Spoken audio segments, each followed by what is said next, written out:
Fire signs, tignan natin kung ano yung mensahe para sa iyo ngayong araw. Keep in mind po na ito ay general reading lamang. So, hindi po lahat ay makaka-relate. So, be open-minded. Sa mga hindi pa po nakasubscribe dito sa ating channel, please subscribe na po kayo and palike na din po ng ating video. At sa mga nais pong mag-avail ng ating private readings, ng ating Evil Eye Amulet Necklace at ang ating Cures Bracelet, makikita nyo po yung link sa description box. Tarot Intentions by Alian Reyes. Tignan natin ano ba yung energy para sa iyo ngayong araw. Ayan, yung overall energy. Fire signs. Happy birthday nga po pala kay Leo. So, we have 3 of Cups. Okay. So, hindi ko alam kung may mga iniiwasan ba kayo or meron kayong mga pagkikita-kita ng mga friends na hindi po ninyo inaatenan. It's either busy yung iba sa inyo or meron dito umiiwas lang talaga kayo. Ayan po. So, iba't iba naman kayo ng dahilan. Pero pwedeng may mga invitations dito coming from someone. Mas malakas yung energy ng mga friends mo. So, pwedeng galing po yan sa kanila pero tatanggihan mo. Tignan natin kung ano pa ba yung pwedeng mangyari sa'yo ngayong araw. Ano pa po yung pwedeng mangyari, Spirit Guide, sa araw na ito for fire signs. Meron tayo ditong The Emperor.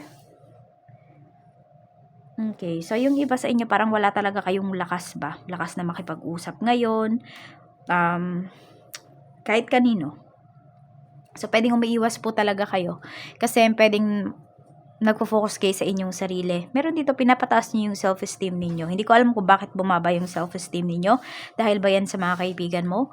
Or dahil ba nakukumpara po ninyo yung inyong sarili sa ibang tao? We have 10 of Swords. Ayan.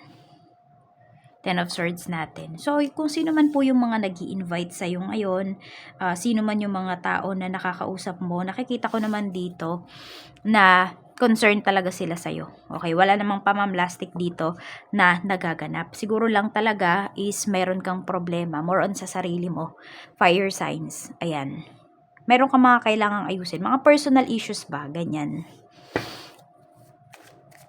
So, yan. Mukhang may invitation talaga kayo dito na marireceive. We have 2 of Wands. Pero, ayun nga, katulad ng sinabi ko kanina, parang wala kayong sigla ngayong araw na ito.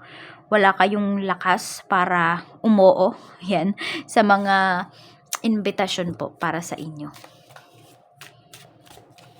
Meron tayo ditong 2 of Swords. Tignan mo, may pagdadalawang isip pa kayo dito. So, naguguluhan kayo. Pwede nga na meron kayong mga personal issues na kailangan ninyong i-address, kaya ayaw nyo muna na may ibang tao na makagulo po sa araw ninyo ngayon. Check natin pagdating naman po sa iyong pamilya. Tignan natin. Spirit Guide, pagdating naman po sa pamilya ni Fire Signs, kamusta ngayon? We have snooping. Meron dito nakikiosyoso, nakikigulo pagdating po sa mga family matters ninyo. Meron bang family members dyan or relatives na nagpo-post ng kung ano-ano sa social media? Or meron kayong family members na ini-stalk po kayo? Or family members, relatives? We have 6 of Cups. Mukhang may gustong makipag-usap sa'yo dito na family members. Kaya lang, pwedeng nahihiya din sa'yo at the same time. Kaya, meron dito, pwedeng nagkatampuhan kayo. Yung taong to, pwedeng pinaparead ka niya, fire sign sa mga tarot readers, mga ganyan. Wala siya bang lakas ng loob para kausapin ka directly? Para i-address kung ano man yung kung may mga nasabi man siya sa'yo, may mga nagawa man siya sa'yo. We have the Hanged Man. Wala nga siyang lakas ng loob. Oo, parang hahayaan niya na lang muna if ever man na kung ano yung status ng inyong relasyon ngayon. Tingnan natin pagdating naman po sa mga kaibigan mo. Sa mga kaibigan mo, meron tayo ditong self-love. Pwedeng pinapayuhan ka ng mga kaibigan mo na to na, uy, mahalin mo yung sarili mo, fire signs. Meron naman po dito, pwedeng may mga kaibigan ka na akala mo self-centered sila, pero yun pala, mas inuuna lang nila talaga ngayon yung kanilang sarili, or baliktad, ito yung nakikita sa'yo ng mga kaibigan mo na kung negative man to, no, pagdating sa kanila, self-centered ka, nagiging self-centered ka dito, minamahal mo lang yung sarili mo, hindi nila alam, napakahirap yun para sa'yo gawin. I mean, kasi dati, lagi mong inuuna yung ibang tao, ngayon mo lang nga pinipili yung sarili mo. Ayan. Pero meron ka mga kaibigan dito ha, na i-encourage ka pa nila. Meron dito nakakaintindi naman po talaga sa'yo. Meron lang talaga mga tao na pwedeng naiinggit sa'yo, mga friends mo. Kaya ganun yung nakikita nila na mas inuuna mo yung sarili mo, na nagiging self-centered ka, na feeling nila gusto mo lahat ng atensyon na sa'yo. Pero hindi naman talaga ganun. Baka nga yung nag-aakala o nagsasabi sa'yo na ganyan ka, siya talaga yung ganun. Tignan natin ano pa yung mensahe. Pagdating naman po sa iyong kaperahan. Sa kaperahan, we have controversy. Ayan, madaming controversy pagdating sa kaperahan mo. So, may mga nanloko ba sa'yo dito? So, yung iba sa inyo, may trust issues na kayo. Ayaw nyo nang magtiwala. Knight of Wands. Nawawalan na rin kayo dito ng, parang ano ba? Yun nga, sabi ko parang nawalan kayo ng self-confidence dito eh. Yun nga ang nangyayari. Pwede na may nanloko sa inyo pagdating sa pera. At yung nanloko na yun, pwedeng family members mo. Mas malakas kasi yung energy na lumalabas po na ganoon. Kaya pwedeng ayaw nyo nang umattend ng mga gatherings. Ayaw nyo munang lumabas. Kasi nai-issue kayo dito. Pwedeng may issue sa family regarding sa money.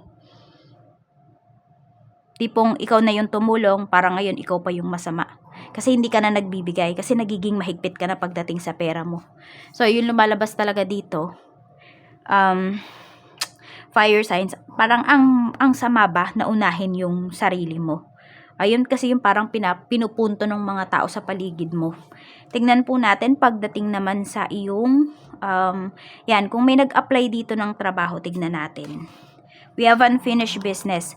Meron ba kayong trabaho or meron ba kayong in-applyan before na hindi po ninyo pa, yan nga, in-applyan nyo before? Pwedeng itong time na to, kung opening or hiring sila, pwedeng, applyan nyo ulit. Yan, para sa mga nag-a-apply to ng trabaho, yung dati nyong in-applyan, mas mataas po yung chance na doon kayo matanggap. Pag-focusan nyo po, try ninyong i-consider yan, yung energy na na-pick up natin na yan. So, tignan naman natin, pagdating naman po sa iyong mga nilalakad na mga papeles, we have red flags. Okay. Meron ba kayong ibang nakausap dito regarding sa mga papers po ninyo? So, pwedeng may mga requirements kayo na hindi na-meet, yung iba po sa inyo, pwedeng yung kung meron mang kunwaring tumutulong sa inyo dito, pwedeng kunwari lang talaga yon, hindi ka talaga tutulungan ng tao na yon. So, magtanong kayo dun sa right agency para mas mapabilis po yung papeles ninyo. Kasi may nanloloko sa'yo dito regarding your papers. Pinapaasa ka. Tingnan natin, ano pa yung mensahe, Spirit Guide. Pagdating naman po sa, ayan, sa trabaho. We have, sa trabaho mo, ang daming nagseselos sa'yo, ang daming naiinggit sa'yo, fire signs. Pagdating sa work, pasensya na po kayo, at nag-iingay si Sugar siguro yun, naghihilik. Ang daming naiinggit sa'yo. Pero kasi ikaw naman dito, pagdating sa trabaho, is trabaho lang talaga. Walang personalan. Kaya, hindi mo na problema kung may mga naiinggit man sa'yo dito. It's up to them na lang. Sila yung magdadala niyan. Yan o, may hater ka nga. Pagdating dito sa work. Kaya, mag-iingat ka rin naman at the same time pagdating sa mga taong yan. Kasi, di mo alam kung ano yung pwedeng gawin ng mga taong naiinggit sa'yo. Tignan natin. Ano pa yung mensahe pagdating naman po sa mga mag-start mag-business, sa mga may negosyo. We have soul contract. Marami po sa inyo, kung naiisip nyo talaga na kayo ay magne-negosyo, okay na okay po to para sa inyo. Pwedeng dito kayo talaga nakatadhana. Kaya kung napapansin niyo may mga trabaho na hindi talaga nagwo-work para sa inyo, hindi kayo nagtatagal, pwede pong pang business talaga kayo. Hindi lahat ng fire signs ganyan, pero marami po sa inyo pang business talaga. So, tignan nyo na lang po kung ano ba yung uumpisahan ninyong business. Sa mga may negosyo, tignan natin kamusta ba yung sales. We have double life. Ayan, yung iba sa inyo, pwedeng dalawa yung negosyo nyo, or meron nga dito, pwedeng nagne-negosyo na, nagtatrabaho pa. We have Page of Swords. Ayan po, wag nyo daw, parang mayroon kasi kayong mga tinatanggihan dito na mga kliyente. Pero wag nyo daw pong tanggihan. Ayan, okay. Kaya naman pala, yung iba sa inyo, kaya nyo tinatanggihan dahil alam niyo na magiging problema lang talaga, magiging sakit lang ng ulo. So, okay lang naman daw pala. Yan po. Pwede rin na dalawa yung source of income mo, yung stream of income, kaya parang nakakabawi ka pa rin naman. Alam mo yung nababalansi mo, yung iyong negosyo. So, ayan po, wala namang kayong problema. Tapos nakikita ko dito, kung business talaga, business kayo. Walang family, walang friends, ganyan. Okay yan, ganun talaga pag nagbe-business po kayo. Kasi pag malambot yung puso ninyo, nako, mahirapan kayo dyan sa business ninyo. Kasi kung merong family ka na laging nangungutang sa'yo, lagi na lang siyang mangungutang. Tignan natin pagdating naman po sa love life, sa mga single. Let's see. Sa mga single, we have cold shoulder. Okay. So, ayan yung energy natin. Siguro ito na lang yung main energy natin pagdating sa love life. Tingnan natin sa mga single. The Hierophant. Okay, parang natatakot kayo na hindi nyo makasundo yung, kunwari, yung karelasyon nyo, yung family niya, yung iba sa inyo. Parang dun kayo natatakot. Or pwedeng dahil sa iba yung paniniwala mo sa paniniwala nila. So, may takot kayo dito na nararamdaman. Nag-worry kayo because of that. So, kaya yung iba sa inyo, pwedeng you stay as single na lang. Tignan natin doon naman sa mga 40 plus and up na single pa rin hanggang ngayon. We have the Empress. Yung iba nga po sa inyo, ayan, mababa yung self-esteem ninyo. So, parang kayo ay nagsiself-sabotage dito. Parang kapag mayroong tao na lumapit sa inyo, nagkakagusto talaga sa inyo, nilalayuan nyo kaagad, dinidistansya nyo kaagad yung sarili ninyo. Pwedeng even sa mga single din natin na mga bata pa. Tignan natin sa mga single mom, single dad. We have the devil. Mag-iingat po kayo dito kasi pwedeng may nagpapakita sa inyo ng akala mo, totoo yung intention ng taong yon. Pero pag nakuha niya na yung gusto niya, pag nagsawa na siya mismo yung didistansya. Makikipaghiwalay ito sa inyo, kaya mag-iingat kayo. Yan o, lalo na ayan o, mayroon dito, kung yung iba sa inyo, ka-deal nyo na to, mayroon pang mga bisyo na pinapakita. Tingnan natin pagdating naman po sa mga byudo at byuda. We have Knight of Pentacles. Okay. So, kung may ka-deal daw kayo ngayon, yung tao na yan, pwedeng hindi pa siya yung makikilala, yung makakasama po ninyo talaga for life. Bakit? Kasi yung taong yan, mapaghanap. Yan. Kaya kung nafe-feel ninyo, nagiging cold na siya sa inyo because of that. Meron kasi siyang ibang hinahanap. Or baka may nahanap na.